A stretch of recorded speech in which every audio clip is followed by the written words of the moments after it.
Heads up, 20-Ups. It's Saturday.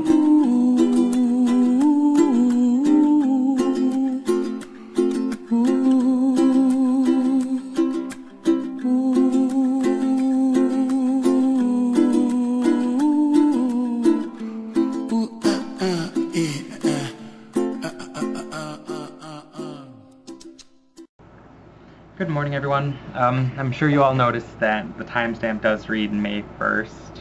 I expect really creative punishment, so...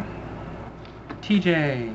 I meant to put the intro on this video, but the program that I used to rip it had a weird format, so when I went to put that format in with the other formats and then compress the whole video together, or Windows Movie Maker sort of messed it up, and all I got was a big error message. So if you could send me a copy of the intro, that would be awesome.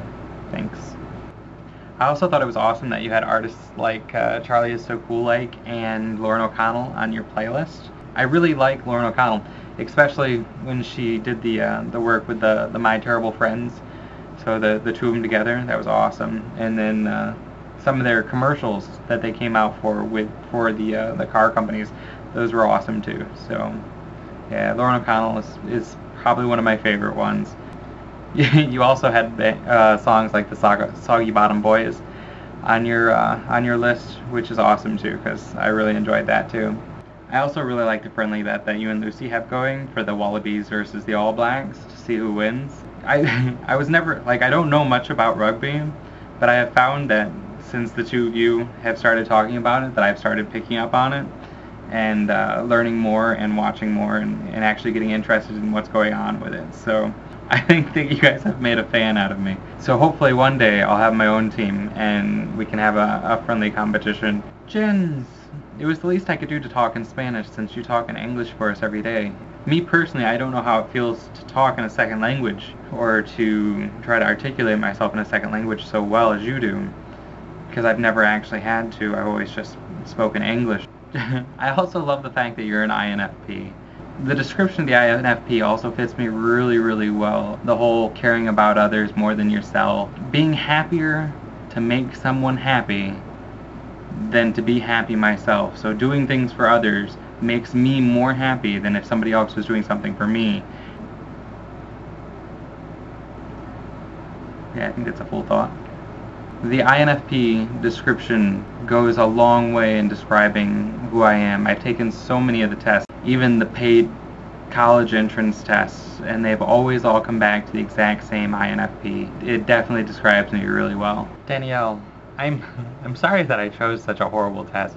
Really, I was just trying to find something quick that you guys could do really easily and would give a halfway decent result. There are definitely better versions of the test out there that actually go into depth and have things other than the yes or no questions. I sort of just went with the most simplistic for time purposes, and I didn't really think it was going to be used for a lot of information anyway. I just thought it'd be an amusing thing to have. Being OCD about your playlists, I used to be the exact same way. When I had my desktop before the motherboard fried, I had 20 gigs of music, and I went through and I had them all sorted out into rainy day and sunny day and happy and reading, and so I had a bunch of different lists for all sorts of different things. I can sort of relate when it comes to organizing a large quantity of music into different playlists. I also think it's a lot of fun. I really enjoyed making the playlists have what they had in them and trying to get them to work so that each song complemented the other.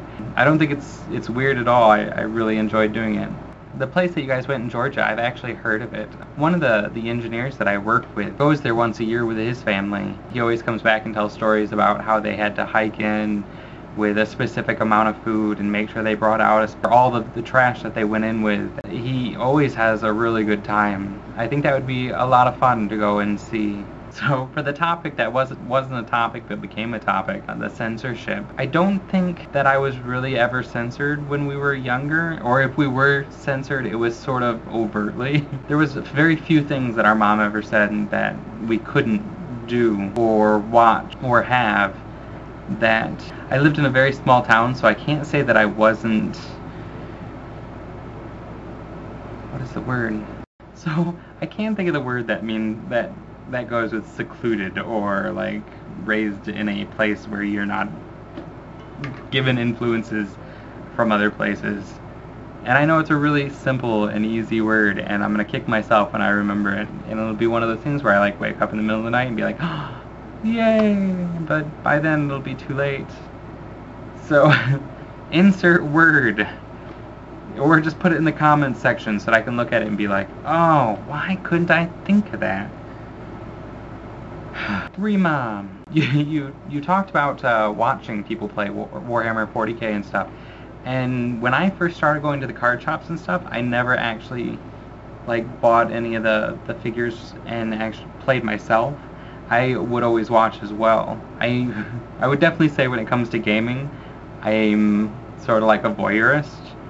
I like to watch people play games, but never really play them myself. So games like Final Fantasy 7 and 10 and 6 and 3, my friend Joe was always really big into them. So he would buy them, and then he would sit and he would spend hours playing them.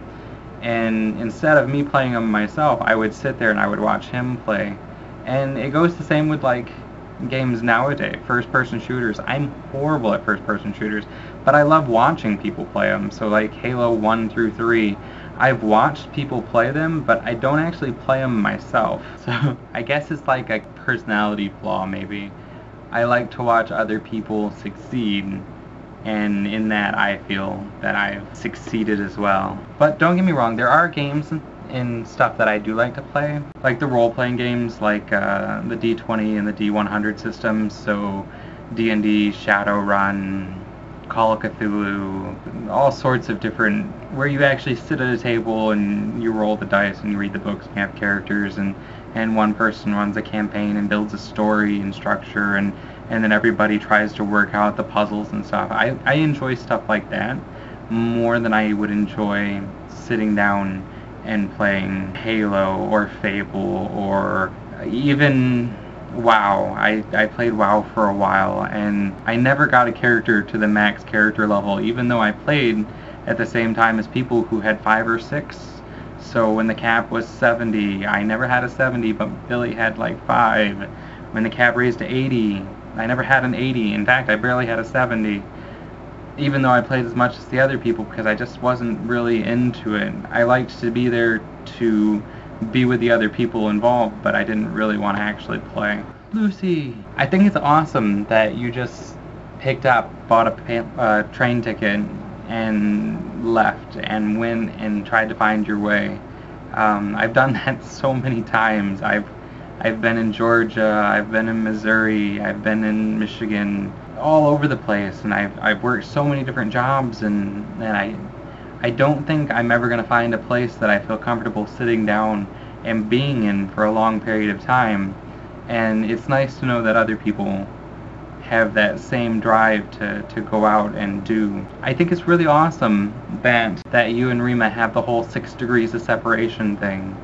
And I think if we looked hard enough, I'm sure we could find something that, well, I guess the Vlog Brothers and Nerdfighteria would really put us all in the same place. And it's really cool to know that you guys had that, and that you guys had actually communicated outside of the channel years before it was actually put together. The racism topic, I can't really add a lot to it. I don't live in an area where racism really matters. I'm sure I'm influenced by it. I think everybody's influenced by it in one way or another. I guess it was never really, racism was never a really big deal for us growing up, or even for me now. I don't really care what they look like as long as they're cool. I'm cool. And near the very end, you mentioned something that I thought was completely unique to me, and I am amazed and excited that other people have this too. The phobia of things from the fridge. I have a really horrible time articulating how to explain to somebody why something in a fridge is not edible, even though it's in the fridge. They just don't understand, and I've tried so many times to, like, my roommates think I'm hysterical because they'll put like a bowl of pasta in there, but they won't cover it. And then they'll be like, well, why don't you eat the pasta? And I'll be like, well, because it's bad. And they're like, well, it's only been in there for a couple hours, but it's the fridge. It's what's in there. It's not good.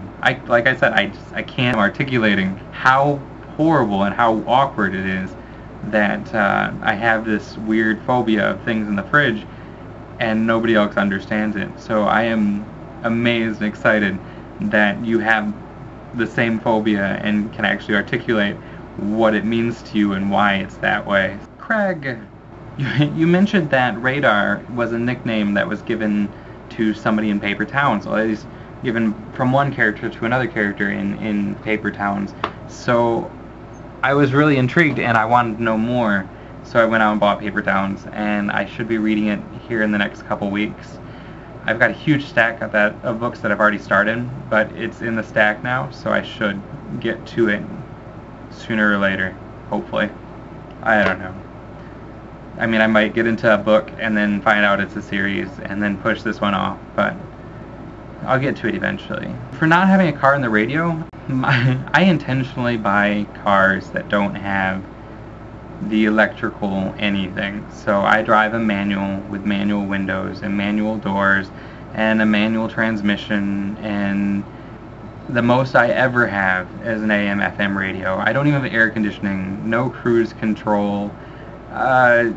If I could, my windshield wipers would be attached to strings and I would pull them through my window to wash or to wipe my windshield wipers. I have horrible luck with vehicles and electronics, and I'll probably never overcome that. And so everything I buy has manual everything, and then I really support local radio stations.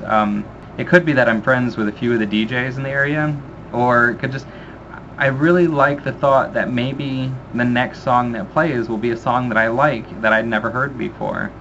So I listen to so many different radio stations in the local area, and I love to follow a lot of the local things that they do, and because a lot of the local radio stations are really active in our area, and they go out and they have concerts, and they sponsor fights that you can get into for free, and we have a lot of casinos up here, so they sponsor like casino events that I like to go to. So I really enjoy having the radio.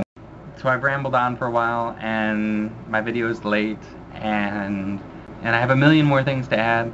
I was wondering if you guys would think it would be a good idea. I think we're all on Your Pants. If we could make a group on Your Pants and then have that group have topics that have expired. Well, expired is probably a bad word for it. Topics that are no longer in the current conversation. I'm going to put my Facebook ID and my Skype and my Yahoo email in the bar below, or I might send it out to you guys each individually. And I'd really like to start communicating with you guys outside of just the YouTube videos, because there's a lot of ideas and I'd like to talk more about them.